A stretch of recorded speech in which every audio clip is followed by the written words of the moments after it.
Señoría, tiene la palabra. Muchas gracias, señora presidenta. Señora Rovira, bienvenida. Entre las técnicas de control parlamentario, la comparecencia a petición propia está infrautilizada y por eso algunos medios han publicado la foto de los consejeros que todavía no han abierto el pico en la Asamblea Regional. Naturalmente, su foto debe desaparecer de esa lista de rezagados en el día de hoy. Y es que una comparecencia, cuando tiene rigor, compromiso, exhaustividad, es de interés para el sector que nos escucha y también sirve para mejorar las políticas en manos del compareciente. Pero tenemos que evaluar seriamente nuestro sector primario, porque no hay un seguimiento de resultados, no existe una segmentación con indicadores real y tampoco existe ni siquiera una memoria anual de actividades. Por eso no es raro que en esta misma legislatura Vox presente una ley de evaluación de políticas públicas regionales para el control del desempeño de las consejerías como técnica adicional de rendición de cuentas. La evaluación es importante porque estamos en un sector estratégico para la Administración regional y no importan las cifras cuantitativas, estamos hablando de peso cuantitativo y existencial. Somos agricultores, somos ganaderos. Nuestra industria y nuestro sector, nuestro transporte está acoplada al tamaño del sector primario e incluso nuestro gasto en servicios refleja como una cláusula espejo esa realidad agropecuaria de la región de Murcia. Por tanto, son muchas las respuestas que cabe esperar de esta comparecencia y no podemos conformarnos con las notas de prensa elaboradas por los jefes de gabinete para quedar bien ante los medios de comunicación. Y digo todo esto porque desde el día 9 de junio tenemos un nuevo Parlamento Europeo, un nuevo taller de producción normativa y regulatoria y también los nuevos jefes de esos fondos que vienen a nuestro sector primario de una manera o de otra. Y por eso desde Murcia tenemos que estar en alerta permanente, tenemos que tener la mejor información y la mejor doctrina para seguir siendo pioneros en sectores y que las alegaciones de Murcia lleguen a donde tienen que llegar y cuando lleguen además lograr que se las lean. Esto no puede seguir ocurriendo en la situación que tenemos ahora. Tenemos que pedir cuentas a nuestros representantes en el Parlamento Europeo y exigirles resultados concretos, como los logrados por el Grupo Parlamentario de Patriotas y de Conservadores en Europa, hasta el punto de que el propio comisario europeo ha reconocido que la rebaja de burocracia y de exigencias en la PAC se debe a una reunión que tuvo con el grupo de Vox que le hizo ver ese contenido absurdo y estrambótico de algunas exigencias de la PAC y el Pacto Verde. Pero todo esto es importante, pero tenemos que reconocer los errores de la política agraria y ganadera a la que hemos estado sometidos hasta ahora. Nuestra agricultura se ha estrellado por la subordinación al ecologismo. Se ha considerado a la agricultura como un apéndice de la política ambiental. Se ha estigmatizado la visión productivista como un defecto y se ha considerado que la política agraria debe estar al servicio de los objetivos ambientales. Por eso hay una obsesión enfermiza con la huella de carbono de un chuletón de ternera, con los derechos del lobo para comerse las ovejas, con la política de restauración de ecosistemas que derriba presas, con las restricciones de fitosanitarios, con las limitaciones para la protección intelectual de obtenciones vegetales y, sobre todo, con esa absurda preferencia del agua para mantener un caudal ecológico en lugar de derivarla a las actividades productivas. Y hoy la imagen de la agricultura, a consecuencia de todo eso, es la imagen de los limones en el suelo, pero esos limones podridos tirados en el suelo también reflejan la imagen de los políticos que nos han llevado a esta situación. Acuerdos comerciales que se cargan el principio de preferencia comunitaria y nacional. Carecemos de una política comercial que abra nuevos mercados a nuestros exportadores, seguimos en la espera de la reciprocidad de cláusulas espejo, tenemos cargas burocráticas capaces de atolondrar a cualquier agricultor con la exigencia de papeleo y, sobre todo, también carecemos de alivio en los módulos del IRPF porque Hacienda niega esas exenciones tributarias a nuestros agricultores. Ese ambientalismo regulatorio, esa pesadez burocrática, ha logrado que la agricultura no sea rentable. Y para apaciguar las propuestas nos dicen, ahí tenéis la ley de cadena alimentaria, que os da el derecho a vender sin pérdidas. Pero claro, nadie tiene la obligación de comprar con el sobrecoste regulatorio, fitosanitario, laboral, ambiental, energético y fiscal que provoca el propio Gobierno con su hiperregulación y con su expropiación permanente de las expectativas del campo. Hay una cadena simbólica y hay una cadena real que los políticos han colocado en el pescuezo del sector primario y cada día la aprietan más hasta el punto de la estrangulación.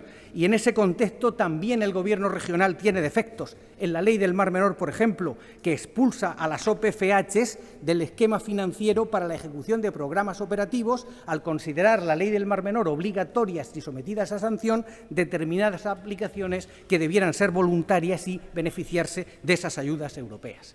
Y si la imagen del Mar Menor es la de los limones podridos en los caballones, ¿cuál es la imagen de la ganadería? ¿Qué ha ocurrido con nuestra ganadería?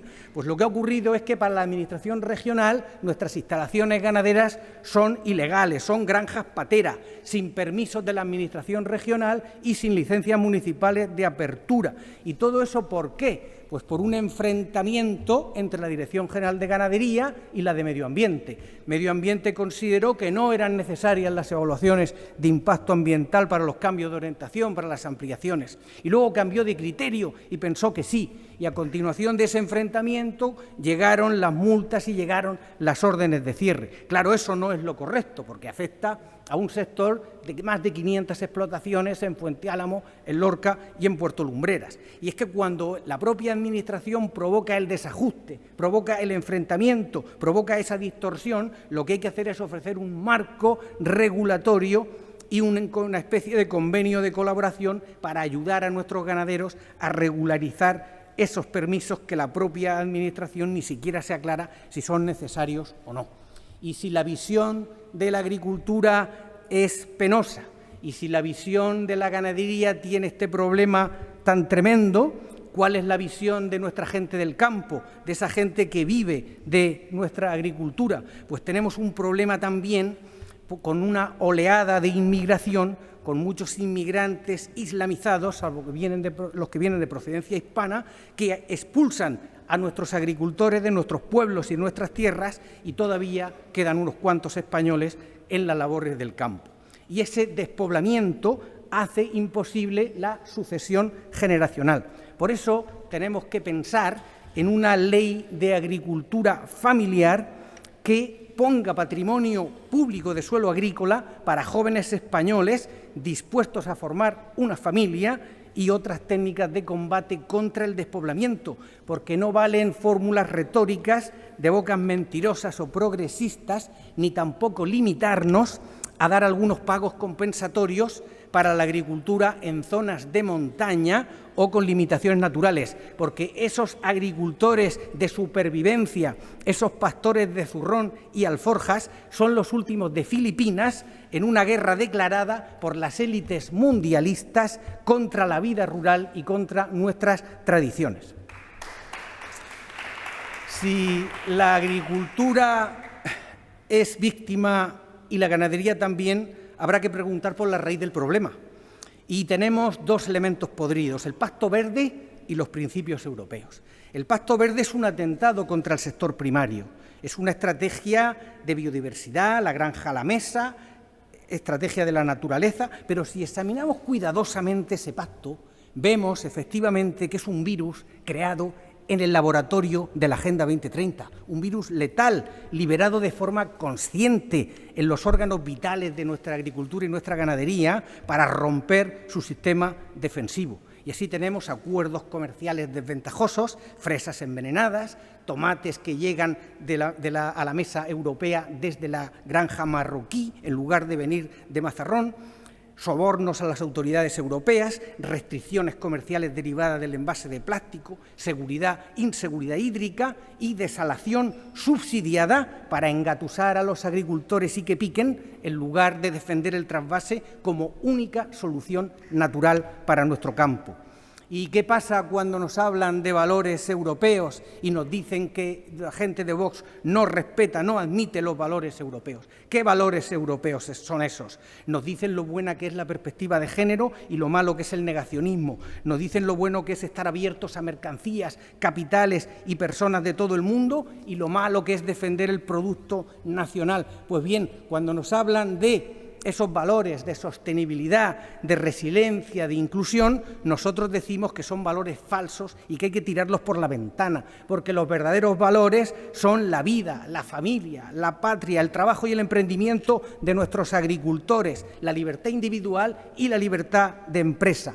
Y digo todo esto porque la ganadería es la primera víctima de ese entendimiento falsario que quiere gobernar el futuro de Europa. Y nosotros queremos una Europa sin babuchas y sin burka, donde nuestras mujeres y nuestros agricultores puedan vivir y trabajar en el campo sin miedo a ser abusados, robados o suplantados. No podemos perder ni un día más sin una estrategia de ganadería que frene el descenso de nuestras exportaciones, sin una ley de agricultura familiar que Vox pondrá encima de la mesa y sin un plan estratégico robusto, social y patriótico para el campo. Señora Rovira, usted ha hecho hoy aquí una admirable comparecencia, pero necesitamos, y yo me atrevería a preguntarle por 10 cuestiones concretas. En primer lugar, el PERTE. ¿Qué hacemos? ¿Qué podemos hacer para mejorar ese PERTE que estamos perdiendo y que afecta a la digitalización del regadío y a comunidades de aguas subterráneas? Al parecer, el comisionado del PERTE viene el día 17 y hay que influirle, hay que presionarle para que quite burocracia y engorro. En segundo lugar, ¿qué hacemos? ¿Qué alegaciones vamos a plantear a los nuevos reglamentos y directivas en tramitación? Y no solamente me refiero al tercer ciclo de inundaciones, sino a la revisión de la Directiva de Aguas Residuales, porque, por desgracia, se plantea como un desarrollo del Pacto Verde, con depuradoras que tengan que saber qué hacer con el agua, con los fangos, con los nutrientes y con la energía. Y todo eso a ver cómo encaja en una ley regional de saneamiento que ya tiene 25 años de antigüedad y no está capacitada para seguir dándonos el impulso que necesitamos aquí.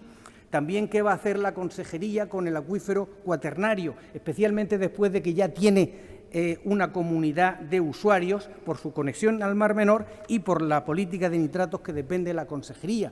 Cuarto lugar, la agricultura de secano, se han hecho referencias, pero afecta a toda la cuenca levantina. Ya llevan 3 años con pérdidas, con el 70% menos de rentabilidad con respecto a un año normal. Efectivamente, riego de socorro, ayudas directas también, medidas extraordinarias, también la excepción al régimen de mínimes con respecto a las ayudas estatales. 5. El regadío con inteligencia artificial. Otras provincias van como un cohete, nos han superado, tienen investigaciones pioneras, sistemas integrados de innovación. Estamos perdiendo la condición de cátedra de la agricultura del Mediterráneo. También debemos explorar el papel del agua desalada y la desaladora en la fábrica de hidrógeno para el Valle de Escombreras. Es un asunto vital del que le hemos planteado alguna respuesta exhaustiva por escrito. También es importante plantear qué va a pasar con Jumilla y Yecla. Necesitamos un acuerdo similar al implantado con la parte alicantina del Júcar Vinalopó. Sería muy bueno y muy necesario un ramal de ese trasvase, pero en el marco de una cooperación inteligente con el Ministerio de la Transición Ecológica. ¿Qué hacer también con el desastre provocado por el Partido Socialista en el Tribunal Supremo, con la desestimación de su recurso frente al plan del Tajo que han perdido en los tribunales porque han planteado una demanda en la que se le da la razón a los argumentos del socialismo castellano manchego y ya tenemos una pérdida en el Tribunal Supremo de la que será difícil de sobreponernos? El plan estratégico de la PAC para la región de Murcia seguramente también tiene que cambiarse a la vista de los acuerdos del Consejo Europeo de mayo. Y ahí hay unas cuestiones muy importantes: el Observatorio de la Cadena Alimentaria, el segundo informe de prácticas comerciales, la encuesta a nuestros agricultores sobre el engorro y la complejidad del sector, y tenemos interés en saber cuál ha sido el resultado en la región de Murcia de esa encuesta. También nos preocupa esa respuesta que cabe dar por la Consejería a los agricultores del altiplano que están inquietos ante la alteración de la fase atmosférica del ciclo hidrológico sin que se les den respuestas con coherencia técnica. Como consideración final, señora consejera, me gustaría decirle que nosotros estamos preparados para ayudarle a reorientar la política agraria desposeyéndola de esa servidumbre del pasto verde. Podemos ayudarle en los centros de demostración agraria, granjas para la cría de especies cinegéticas, ayudarle a liberarse de la embestida de la regulación animalista. No ponga topes al seguro agrario. No Concluya, tenemos ninguna duda, señoría. voy terminando, de que con un pensamiento social y patriótico como el nuestro, la política agraria de la región de Murcia seguirá o podrá alcanzar cotas de excelencia.